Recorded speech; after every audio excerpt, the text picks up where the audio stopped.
విరాట్ కోహ్లీ కింగ్డమ్లో పరుగుల వద్ద పారించిన చటేశ్వర్ పుజారా ఎన్నో ఘనతలకు అర్హుడని ఆస్ట్రేలియా మాజీ క్రికెట్ దిగ్గజం ఇయాన్ చాపెల్ అన్నాడు. తన అద్భుతమైన ఆట తీరుతో ఆస్ట్రేలియా బౌలర్లను మోకరిల్లేలా చేశాడని అభిప్రాయపడ్డాడు. 4 టెస్ట్ మ్యాచ్ల సిరీస్ను టీమిండియా 2-1తో సొంతం చేసుకుని ఆసీస్ గడ్డపై చరిత్ర సృష్టించిన సంగతి మనకు తెలిసిందే. ఈ నేపథ్యంలో చాపెల్ మాట్లాడుతూ భారత క్రికెట్లో ఇప్పుడు విరాట్ కోహ్లీ రాజు కావచ్చు, కానీ ఆ రాజ్యంలో పుజారా కూడా ఎన్నో గౌరవాలకి అర్హుడని నిరూపించాడు.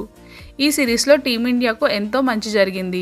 సిరీస్ చేజిక్కించుకోవడమే కాదు, పుజారాలోని పట్టుదల, క్రమశిక్షణ, ఓపిక విలువ తెలిసింది అని అన్నాడు. పుజారా అద్భుత బ్యాటింగ్ నుంచి చాలా నేర్చుకుని ఉంటుంది. సహనంలో క్రీజ్లో నిలిచిన పుజారా భీకరమైన ఆస్ట్రేలియా బౌలర్లను సైతం అసహనంతో మోకాళ్లపై కూలబడేలా చేశాడు. ఆస్ట్రేలియాలో 3 సెంచరీలు చేసిన అతడు సునీల్ గవాస్కర్ రికార్డుకు సమం చేశాడు. 7 ఇన్నింగ్స్లలో 521 పరుగులు చేశాడు. 1867 నిమిషాలు క్రీజ్లో ఉన్నాడు అని చాపెల్ అన్నాడు. 1258 బంతులు ఎదుర్కొన్నాడు పుజారా. ఆసీస్ ఆటగాళ్లంతా విరాట్ కోహ్లీపై దృష్టి సారిస్తే అవతల వైపు నుంచి పుజారా తన పని అద్భుతంగా పూర్తి చేశాడు. పైగా సిరీస్ విజయం అందించాడు.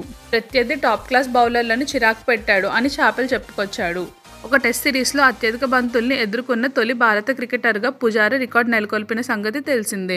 ఈ సిరీస్కి ముందు ఆస్ట్రేలియాలో జరిగిన ఓ టెస్ట్ సిరీస్లో ఇప్పటి వరకు అత్యధిక బంతులు ఎదుర్కొన్న భారత క్రికెటర్గా రాహుల్ ద్రావిడ్ అగ్రస్థానంలో ఉండగా, తాజాగా ఆ రికార్డును పుజారా అధిగమించిన సంగతి తెలిసిందే. 2003-2004లో జరిగిన ఆసీస్ పర్యటనలో రాహుల్ ద్రావిడ్ 1203 బంతులతో ఆ రికార్డును నెలకొల్పాడు. కానీ పుజారా 1258 బంతులతో దాన్ని బద్దలు కొట్టాడు.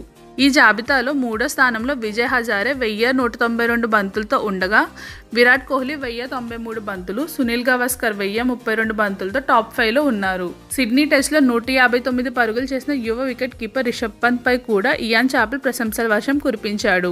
సిడ్నీ టెస్ట్లో పంత్ తన ప్రతిభను ప్రదర్శించాడు, క్రమశిక్షణతో ఆడాడని వెల్లడించాడు. మెల్బోర్న్ పిచ్పై తన ఆట తీరులో మార్పును చూపించేందుకు ప్రయత్నించాడు. సిడ్నీలో కోహ్లీ డిక్లేర్ చేసే లోపు అతడు మరింత హుందాను ప్రదర్శించాడు అని ఇయాన్ చాపెల్ మెచ్చుకున్నాడు. ఇలాంటి మరిన్ని అప్డేట్స్ కోసం మన ఛానల్ను సబ్స్క్రైబ్ చేయండి.